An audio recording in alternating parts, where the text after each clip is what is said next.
നമ്മുടെ കർത്താവിൻ്റെ പരിശുദ്ധമായ നാമത്തിന് നന്ദിയോടെ സ്തോത്രം ചെയ്യുകയും സ്തുതിക്കുകയും ചെയ്യുന്നു. ദൈവസന്നിധിയിൽ ഒരിക്കൽ കൂടെ കർത്താവിൻ്റെ തിരുസന്നിധിയിൽ നമ്മൾ ദൈവത്തിൻ്റെ വചനം കേൾപ്പാൻ പരിശുദ്ധ ദൈവം നമുക്ക് തരുന്ന അവസരത്തെ ഓർത്ത് ദൈവത്തിന് സ്തോത്രം ചെയ്യുന്നു. അനുഗ്രഹീതമായിരിക്കുന്ന ഈ കർത്തൃ ദിവസത്തിൽ ദൈവത്തിൻ്റെ തിരുപാദപീഠത്തിൽ രാവിലെ ഉണരാൻ, തിരുമുഖത്തേക്ക് നോക്കുവാൻ, പ്രാർത്ഥിക്കുവാൻ, ദൈവത്തിൽ നിന്ന് ആലോചന പ്രാപിക്കുവാൻ, അത് നിങ്ങളോട് പറയുവാൻ, ഇതിനെല്ലാം കർത്താവ് ഇന്ന് പ്രഭാതത്തിലും അവസരം തരുന്നത് ഓർത്ത് ദൈവത്തിന് നന്ദി നിറഞ്ഞ ഹൃദയത്തോടെ സ്തുതിയും സ്തോത്രവും മഹത്വവും പുകഴ്ചയും കരയറ്റുകയും ദൈവത്തിൻ്റെ വചനത്തിൽ ആകർഷിക്കപ്പെട്ട് എല്ലാ ദിവസവും തിരുവചനം കേൾപ്പാൻ തൽപരരായിരിക്കുന്ന എൻ്റെ പ്രിയപ്പെട്ടവർക്ക് ക്രിസ്തുവേശുവിൻ്റെ ധന്യമുള്ള നാമത്തിൽ വിനീതമായ സ്നേഹവന്ദനങ്ങൾ അറിയിക്കുന്നു.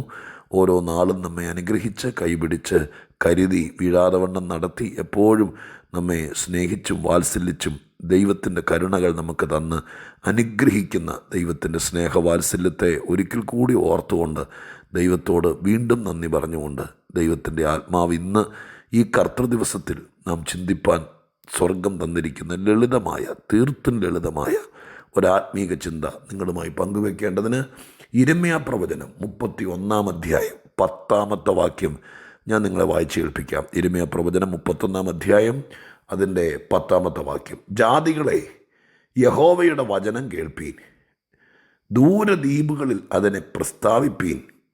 ഇസ്രായേലിനെ ചിതറിച്ചവൻ അതിനെ കൂട്ടിച്ചേർത്ത് ഒരിടയൻ തൻ്റെ കൂട്ടത്തെ കാക്കുന്നത് പോലെ അവനെ കാക്കും എന്ന് പറയുവീൻ. ജാതികളെ, യഹോവയുടെ വചനം കേൾപ്പീൻ, ദൂരദ്വീപുകളിൽ അതിനെ പ്രസ്താവിപ്പീൻ. ഇസ്രായേലിനെ ചിതറിച്ചവൻ അവനെ കൂട്ടിച്ചേർത്ത് ഒരിടയൻ തൻ്റെ കൂട്ടത്തെ കാക്കുന്നത് പോലെ അവനെ കാക്കും എന്ന് പറയുവീൻ. ഈ വാക്യത്തിനകത്ത് നിന്ന് 3 വാക്കുകൾ ഞാൻ നിങ്ങളുടെ ശ്രദ്ധയിൽപ്പെടുത്താം. 3 വാക്കുകൾ. 1 കേൾപ്പീൻ, 2 പ്രസ്താവിപ്പീൻ, 3 പറയുവീൻ. തിരുവെഴുത്തിനകത്ത് നാം രക്ഷപ്പെടാൻ, നമ്മൾ അനുഗ്രഹിക്കപ്പെടുവാൻ, നാം പുറത്തു വരുവാൻ, നാം ധന്യരാകുവാൻ, നമ്മുടെ സ്ഥിതി മാറുവാൻ, നമ്മൾ ദൈവത്താൽ മാനിക്കപ്പെടുവാൻ, നമ്മുടെ ഗതികേട് മാറി നാം കർത്താവിൽ അനുഗ്രഹീതരാകുവാൻ സ്വർഗം പറഞ്ഞിരിക്കുന്ന വളരെ ടിപ്പിക്കലായ കൊച്ചു കൊച്ചു വാക്കുകളാണെങ്കിലും ചില പാസ്വേഡ് പോലത്തെ ചില കാര്യങ്ങൾ തിരുവെഴുത്തിനകത്തുണ്ട്. ഈ ആത്മീയതയുടെ പ്രത്യേകത, ദൈവമാണ് വലിയ കാര്യങ്ങളെല്ലാം നമുക്ക് വേണ്ടി ചെയ്യുന്നത്. നമ്മളെക്കൊണ്ട് ചെയ്യാൻ പറ്റാത്ത, നമുക്ക് ചുമക്കാൻ പറ്റാത്ത, നമുക്കൊരിക്കൽ പോലും മനുഷ്യനെ കൊണ്ട് പൂർണ്ണമാക്കാൻ പറ്റാത്ത പല കാര്യവും ദൈവം ചെയ്യും. ഉദാഹരണം, വീണ്ടെടുപ്പ്. അതിനെക്കുറിച്ച് തിരുവെഴുത്ത് പറയുന്നത്, സഹോദരൻ ശവക്കുഴി കാണാതെ എന്നേക്കും ജീവിച്ചിരിക്കേണ്ടതിന് അവനെ വീണ്ടെടുപ്പാനോ വീണ്ടെടുപ്പ് വില കൊടുക്കാനോ ഒരു നാളും ആർക്കും കഴിയുകയില്ല. നമ്മളെ കൊണ്ട് കഴിയാത്ത കാര്യമാണത്. വീണ്ടെടുപ്പ്. മനുഷ്യൻ വീണുപോയി, തകർന്നുപോയി. അവനെ വീണ്ടും ആ ദൈവിക ബന്ധത്തിലേക്ക് കൊണ്ടുവരുവാൻ, അതിൻ്റെ പരിപാടിയുടെ പേരാണ് ഈ വീണ്ടെടുപ്പെന്നേ. അതിന് മുതൽ മുടക്കാൻ ഈ ലോകത്തിൽ ഒരു ധനാഠ്യനും ഒരു സമ്പന്നനും ഒരു ഉന്നതനും കഴിയുകയില്ല. അതുകൊണ്ട് ദൈവം തന്നെ എന്ത് ചെയ്തു? വീണ്ടെടുപ്പിൻ്റെ പ്രക്രിയ, പുത്രനെ അയച്ച് ചങ്കിലെ ചോര തന്ന് ക്രൂശിൽ മരിച്ച് വീണ്ടെടുപ്പിൻ്റെ വില സ്വർഗത്തിലെ ദൈവത്തിൻ്റെ പുത്രൻ കെട്ടിവെച്ചു. അത് ദൈവം അങ്ങ് ചെയ്തു. അതുകൊണ്ട് ഈ ലോകത്തിലെല്ലാവരും അങ്ങ് വീണ്ടെടുക്കപ്പെട്ടോ. ഈ ലോകത്തിൽ ജീവിച്ചിരിക്കുന്ന മുഴുവൻ ആളുകളും യേശുക്രിസ്തു ക്രൂശിൽ മരിച്ചു വീണ്ടെടുപ്പ് നടത്തിയതുകൊണ്ട് മുഴുവൻ ആളുകൾ അങ്ങ് വീണ്ടെടുക്കപ്പെടാം. എന്നാൽ പിന്നെ സ്വർഗം തരിശു കിടക്കുകയല്ലോ, അല്ലെങ്കിൽ സ്വർഗം അങ്ങ് നിറഞ്ഞ് കവിഞ്ഞേനല്ലോ. ഇവിടെ സുവിശേഷം പോലും പറയണ്ടായിരുന്നു. 2000 വർഷങ്ങൾക്ക് മുമ്പ് ക്രൂശിൽ യേശു മരിച്ചതുകൊണ്ട് സകലരുടെ വീണ്ടെടുപ്പ് നടന്നായിരുന്നെങ്കിൽ ഈ ആക്ഷേപവും നിന്നെ സഹിച്ച് ഉപദേശിമാർ വീട് വീടാന്തരം കയറണ്ടായിരുന്നല്ലോ. ദൈവം അത് ചെയ്തു. ഇനി നമ്മുടെ ഭാഗത്തെ ഒരു റോളുണ്ട്. അത് വിശ്വസിച്ച്, ഹൃദയം കൊണ്ട് വിശ്വസിച്ച്, വാ കൊണ്ട് ഏറ്റുപറയുക. അത്രയേ ഉള്ളൂ. വലിയ കാര്യം ദൈവം ചെയ്തു. ഇത് നമ്മളിൽ ഫലിക്കണമെങ്കിൽ നമ്മൾ ചെയ്യേണ്ട കൊച്ചു കാര്യം, യേശുക്രിസ്തു ക്രൂശിൽ മരിച്ചത് എനിക്ക് വേണ്ടിയിട്ടാണെന്നും ആ ക്രൂശ് മരണം ഒരു പകരമരണമാണെന്നും അതിൽ അസാധാരണമായിരിക്കുന്ന മൂല്യമുണ്ടെന്നും അതെനിക്ക് ഫലിക്കണമെന്നും വിശ്വസിച്ചുകൊണ്ട് ഏറ്റുപറയണം. വീണ്ടെടുപ്പല്ല എൻ്റെ ഇന്നത്തെ നിങ്ങളുമായിട്ടുള്ള സംഭാഷണം. അപ്പം അത്രയും കാര്യങ്ങൾ നമ്മൾ ചെയ്യണം. മനുഷ്യൻ ചെയ്യാൻ വേണ്ടി പറഞ്ഞിരിക്കുന്ന, മനുഷ്യൻ്റെ ഭാഗത്ത് നിന്ന് പറഞ്ഞിരിക്കുന്ന, ഒട്ടും ബുദ്ധിമുട്ടില്ലാത്ത, ആർക്കും ചെയ്യാൻ കഴിയുന്ന ചെറിയ ചെറിയ കാര്യങ്ങൾ ദൈവം മനുഷ്യനോട് പറഞ്ഞിട്ടുണ്ട്. ഈ വാക്യത്തിനകത്തും 3 കാര്യങ്ങൾ ആഹ്വാനമാണ്. ദൈവം പറയുക, വിളിച്ചിട്ട് പറയുക, ജാതികളെ എന്നാണ് വിളിച്ചിരിക്കുന്നത്. നേഷൻസ്, രാജ്യങ്ങളെ, ലോക ജനതയോടാണ് പറയുന്നത്. എന്താണ് പറയേണ്ടത്? എന്താണ് പറഞ്ഞിരിക്കുന്നത്? 3 കാര്യങ്ങൾ. 1, വചനം കേൾപ്പീൻ. വചനം കേൾപ്പീൻ. നമ്മൾ വചനം ഉണ്ടാക്കാനൊന്നും പറഞ്ഞിട്ടില്ല. എല്ലാവരോടും വചനം കുത്തിക്കെട്ടി എല്ലാവരുടെ വീട്ടിൽ കൊണ്ട് കൊടുക്കാൻ പറഞ്ഞിട്ടില്ല. വചനം നിങ്ങളുടെ വീട്ടിൽ മുഴുവൻ എഴുതി വയ്ക്കാൻ പറഞ്ഞില്ല. ആദ്യത്തേത് വചനം കേൾപ്പീൻ. അതൊരാഹ്വാനമാണ്.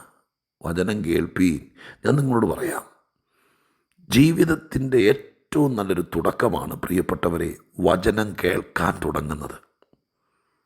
തുടർമാനമായി ദൈവത്തിൻ്റെ വചനം കേൾക്കാൻ തുടങ്ങുന്നത് ഒരു വലിയ മാറ്റത്തിൻ്റെ ലക്ഷണമാണ്. ഞാൻ നിങ്ങളോട് ചോദിച്ചിട്ടുള്ളതാണ്. നിങ്ങളിൽ പലരും എനിക്ക് വാട്സാപ്പിലൂടെ ഒരു വാക്കിലാണെങ്കിലും മറുപടി പോലെ കമൻ്റ് ഇട്ടിട്ടുള്ളതാണ്. വചനം കേൾക്കാൻ തുടങ്ങിയതിന് ശേഷം നിങ്ങൾക്ക് ഗുണമാണോ ദോഷമാണോ ഉണ്ടായത്? വചനം കേൾക്കാൻ തുടങ്ങിയതിന് ശേഷം നിങ്ങളും കുടുംബവും മെച്ചപ്പെടാൻ തുടങ്ങിയോ? വചനം കേൾക്കാൻ തുടങ്ങിയതിന് ശേഷം നിങ്ങളുടെ ജീവിതം മാറിയോ? വചനം കേൾക്കാൻ തുടങ്ങിയതിന് ശേഷം നിങ്ങൾക്ക് ഉയർച്ച ഉണ്ടായോ? വചനം കേൾക്കാൻ തുടങ്ങിയതിന് ശേഷം നിങ്ങൾ സ്വഭാവത്തിൽ നന്നായോ? അയ്യോ, ഒന്ന് ചിന്തിച്ചു നോക്കിയെന്നേ. തിരുവെഴുത്തിൻ്റെ അടിസ്ഥാനത്തിൽ ഞാൻ പറയാം, ഏതൊരു കുടുംബമാകട്ടെ, ഏതൊരു മനുഷ്യനാകട്ടെ, ഏതൊരു പാപിയാകട്ടെ, ഏത് തകർന്നവനാകട്ടെ, ആരും സഹായിക്കാൻ ഇല്ലാത്തവനാകട്ടെ, എല്ലാം കൊണ്ടും മുടിഞ്ഞവൻ പോയവനായിക്കോട്ടെ, പക്ഷെ ആ മനുഷ്യൻ വചനം കേൾക്കാൻ തുടങ്ങിയാൽ ഒരു വലിയ തുടക്കമായി, അവൻ രക്ഷപ്പെടാനുള്ള വഴിയായി. അതുകൊണ്ട് നിങ്ങൾ ആരെങ്കിലും ഉടഞ്ഞ് തകർന്ന് പൊളിഞ്ഞു കിടക്കുന്നവരെ കാണുവാണെങ്കിൽ നിങ്ങൾ അവരോട് പറ, സ്ഥിരമായിട്ട് താങ്കൾ വചനം കേൾക്ക്. ഒരു 10 മിനിറ്റെങ്കിലും ഇതുപോലത്തെ ദൈവത്തിൻ്റെ വചനം അവർക്ക് അയച്ചു കൊടുക്കുക. അതൊരു സുവിശേഷീകരണത്തിൻ്റെ ഭാഗമായി കാണ്.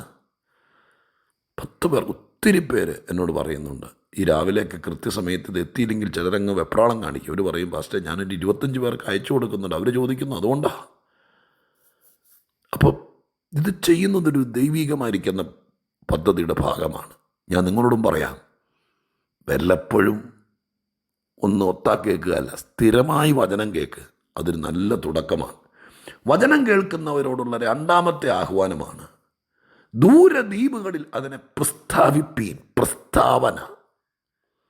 പ്രസ്താവന എന്ന് പറയുന്നത് ശരിക്കും ഈ ഭാഗത്ത് എഴുതിയിരിക്കുന്നതിൻ്റെ അടിസ്ഥാനത്തിൽ ഉത്തരവാദിത്തപ്പെട്ടവൻ, ബോധ്യപ്പെട്ടവൻ, ഒരാൾ ഉത്തരവാദിത്തപ്പെടുത്തിയ കാര്യം അത് പൊതുവിൽ അറിയിക്കുന്നതാണ് ഈ പ്രസ്താവന എന്ന് പറയുന്നത്.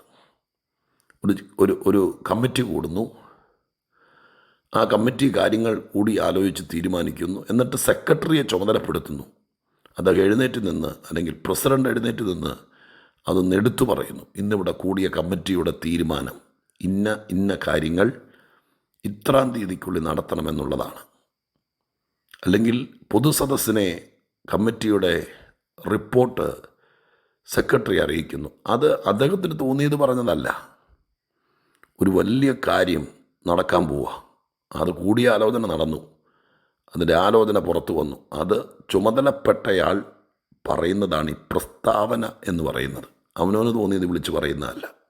അപ്പോൾ ദൈവം വചനം കേൾക്കുന്നവരെ ദൈവം ചിലത് പ്രസ്താവിക്കാൻ ഏൽപ്പിക്കും. കേട്ടു നോക്ക്, അന്നേരം അറിയാം. കേട്ടു നോക്ക്, സ്ഥിരമായി വചനം കേട്ടു നോക്ക്, അന്നേരം ദൈവം നിന്നെ ഏൽപ്പിക്കും. നിൻ്റെ കുഞ്ഞുങ്ങളോട്, നിൻ്റെ മുമ്പിൽ വരുന്നവരോട്, നിൻ്റെ അയൽവക്കക്കാരോട്, നീ മുമ്പിൽ കാണുന്നവരോട് സ്വർഗസ്ഥനായ ദൈവം നിന്നെ ചിലത് ഭരമേൽപ്പിക്കും. പ്രസ്താവിക്കുക 2ാമത്തെ കാര്യം. 3ാമത്തെ കാര്യമാണ്, ഇസ്രായേലിനെ ചിതറിച്ചവൻ അതിനെ കൂട്ടിച്ചേർത്ത് ഒരിടയൻ തൻ്റെ കൂട്ടത്തെ കാക്കുന്നത് പോലെ അവനെ കാക്കുമെന്ന് പറയുവീൻ. പറയാം, ആർക്കും പറയാം. അതിന് ഇന്നയാളെ ചുമതലപ്പെടുത്തിയോ വേണമെന്നില്ല. നിങ്ങളുടെ ജീവിതത്തിൽ ദൈവം എന്ത് ചെയ്യാൻ പോകുകയാണെന്ന് നിങ്ങൾക്ക് ധൈര്യത്തോടെ പറയാം കേട്ടോ. ഇവിടെ പറയാൻ വേണ്ടി പറഞ്ഞതെന്താ, ഞങ്ങൾ മുടിയാൻ പോവാന്നല്ല, ഞങ്ങൾ തീരാൻ പോവാന്നല്ല, ഞങ്ങളെ രക്ഷിക്കാൻ ആരുമില്ലെന്നല്ല, ഞങ്ങളിങ്ങനെ നശിക്കത്തുള്ളെന്നല്ല, ഞങ്ങൾക്ക് ആരുമില്ലെന്നല്ല, ഞങ്ങൾ ചതറി നടക്കുവാന്നല്ല, ഞങ്ങളൊരു കാലത്തും ഒന്നിച്ചു കൂടത്തില്ലെന്നല്ല. പിന്നെ എന്താ, ഞങ്ങളുടെ ദൈവം ഞങ്ങളുടെ ഇടയനായി കൂടെ ഇരുന്ന് ഞങ്ങളെ പരിപാലിച്ച് ഒരു ഇടയൻ തൻ്റെ കൂട്ടത്തെ കാക്കുന്നത് പോലെ ഞങ്ങളെ കാക്കും എന്ന് പറയുവീൻ. നല്ല കാര്യം പറയണം. സാഹചര്യം മോശമാണെങ്കിലും പറയണം, എൻ്റെ ദൈവം എന്നെ നടത്തും, എൻ്റെ ദൈവം എന്നെ പരിപാലിക്കും, എൻ്റെ കുഞ്ഞുങ്ങളെ കാക്കും, അവർക്ക് നല്ല കാലം ഉണ്ടാവും, അവരെ അനുഗ്രഹിക്കും, ഞങ്ങൾ രക്ഷപ്പെടും, ഞങ്ങൾക്ക് സന്തോഷിക്കാൻ ഒരു ദിവസം തരും, ഞാൻ സൗഖ്യമാകും, ഞാൻ ജീവനോടിരിക്കും. എത്രയോ പേരെ വേദപുസ്തകത്തിൽ ഇത് പറഞ്ഞിരിക്കുന്നത്. ഇപ്പോൾ പറയുവേൻ. 3 കാര്യങ്ങൾ ഒന്നോടെ പറഞ്ഞ് പ്രാർത്ഥിക്കട്ടെ. 1, വചനം കേൾപ്പീൻ. 2, കേൾക്കുന്നതിനകത്ത് നിന്ന് സ്വർഗം നിന്നെ ഏൽപ്പിക്കുന്ന കാര്യം പ്രസ്താവിപ്പീൻ. 3, നീ ധൈര്യത്തോടെ നിനക്ക് സംഭവിക്കുമെന്ന് വിശ്വസിച്ചുകൊണ്ട് പറയുവീൻ. ഇത് 3 ഒന്ന് ചെയ്തു നോക്കി. ഈ ആണ്ടിൻ്റെ ആരംഭ നാളുകളിലേ ആയുള്ളൂ.